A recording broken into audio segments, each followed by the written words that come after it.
তো বন্ধুরা, গোটা বিশ্বের সামনে চীনের মুখে চুনকালি লাগে একটা বড় সফলতা পেয়েছে ভারত, যেখানে কয়েক বছর আগেই চায়না এক ধরনের স্টেলথ কিলার টেকনোলজি তৈরি করে, যার নাম দিয়েছিল YLC-8E। চীনের দাবি ছিল যে এটা নাকি বিশ্বের প্রথম এমন এক ধরনের স্টেলথ রাডার যা UHF ফ্রিকোয়েন্সিতে কাজ করে। এর ফলে কী হবে, আমেরিকার সবচেয়ে স্টেলথ যুদ্ধবিমান যেমন ধরুন F-35 বা F-22 র্যাপ্টার, এই জাতীয় স্টেলথ বিমানকেও এই রাডার খুব সহজেই শনাক্ত করতে পারে। এই রাডার এতটাই শক্তিশালী যে একে ফাঁকি দেওয়া এক কথায় অসম্ভব ধরেন, এবং এই ধরনের টেকনোলজি আপাতত চায়না ছাড়া বিশ্বের আর কোনো দেশের কাছে নেই। এমনকি চীনের যে অফিসিয়াল বয়ান ছিল যে ভারতের ব্রহ্মোস মিসাইল, যাকে ভারত বিশ্বের সবচেয়ে বেস্ট সুপারসনিক ক্রুজ মিসাইল বলে প্রচার করে, এবং যেহেতু ভারত দাবি করত যে এই মিসাইলকে কেউ ঠেকাতে পারবে না, তো এর কাউন্টারে চীনের দাবি ব্রহ্মোসের মতন মিসাইলকেও নাকি ওদের এই রাডার বহু কিলোমিটার দূর থেকে ডিটেক্ট করতে সক্ষম ছিল। ফলে স্বাভাবিকভাবে চীনের বিরুদ্ধে ভারতের এই ধরনের ব্রহ্মোস মিসাইল কোনো কাজে আসবে না। কিন্তু কথায় আছে না, চাইনিজ মালের কিন্তু কোনো ভরসাই নেই।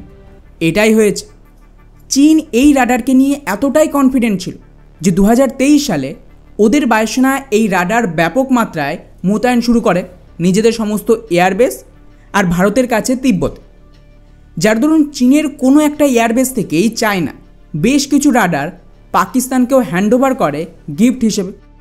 এর উদ্দেশ্য ছিল যে পাকিস্তান এই রাডার ব্যবহার করে ভারতের বিরুদ্ধে শক্তিশালী হবে, অন্যদিকে আরও বড় অর্ডারও দেবে, যার দরুন এই চাইনিজ সেনার রাডারগুলোকে লাহোর থেকে 70 কিলোমিটার দূরে ভারতীয় সীমান্তের কাছে যে চুনিয়ান এয়ারবেস রয়েছে সেখানে মোতায়েন করা হয়।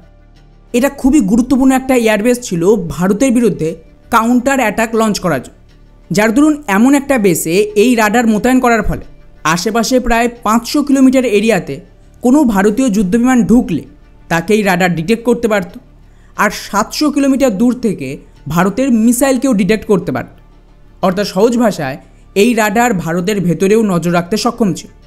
আর বন্ধুরা, এখান থেকেই পুরো খেলা ঘুরে যায়। গত কয়েকদিন ধরে ভারত পাকিস্তানের ভেতর যে ধরনের অ্যাটাক করেছে, সেখানে পাকিস্তান ভারতের বিরুদ্ধেও এই রাডারকেই অ্যাক্টিভেট করে। কিন্তু এখন খবর দেখেন, গতকাল আমাদের এয়ারফোর্স এই পাকিস্তানি চুনিয়ান বেসে কিছু স্যাটেলাইট ইমেজ দুনিয়ার সামনে আন, যেখানে স্পষ্টভাবে দেখা যাচ্ছে যে এই চাইনিজ YLC-8 রাডার সম্পূর্ণভাবে ধ্বংস করে দিয়েছে ভারত। আর সবচেয়ে মজার ব্যাপার কি জানেন, এই ডিস্ট্রাকশন হয়েছে কার মাধ্যমে? ব্রহ্মোস মিসাইল দিয়ে। হ্যাঁ, সেই মিসাইল যাকে ঠেকাতে চীন এই রাডার তৈরি করেছিল। সেই ব্রহ্মোস মিসাইল পাকিস্তানের ভেতরে ঢুকে ওদের এয়ারবেসে থাকা এই রাডারকেই ধ্বংস করে দিয়েছে। রিপোর্ট অনুযায়ী আমাদের সুখোই যুদ্ধবিমানে এয়ার টু এয়ার ব্রহ্মোস রয়েছে।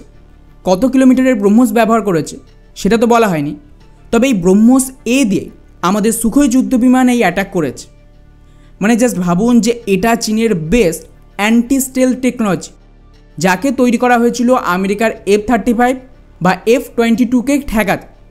সেখানে আমাদের সুখোইয়ের মতন এত বড় বিমান, যার RCS খুব বেশি, স্টেলথ তো নেই বললেই চলে, সেটা ঢুকে মেরে এলো অথচ ডিটেক্ট করতে পারেন।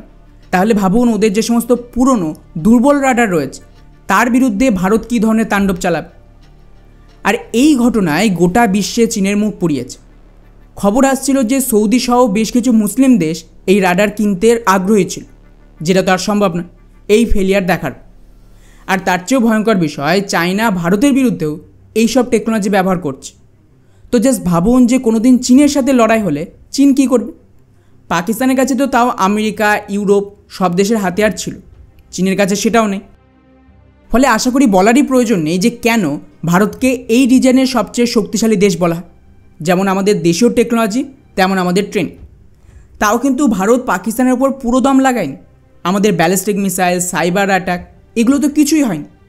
তো আশা করি চীনের দালালরা চীনের টেকনোলজিকে নিয়ে এবার থেকে বুক চাপড়ানো বন্ধ করে দেবে।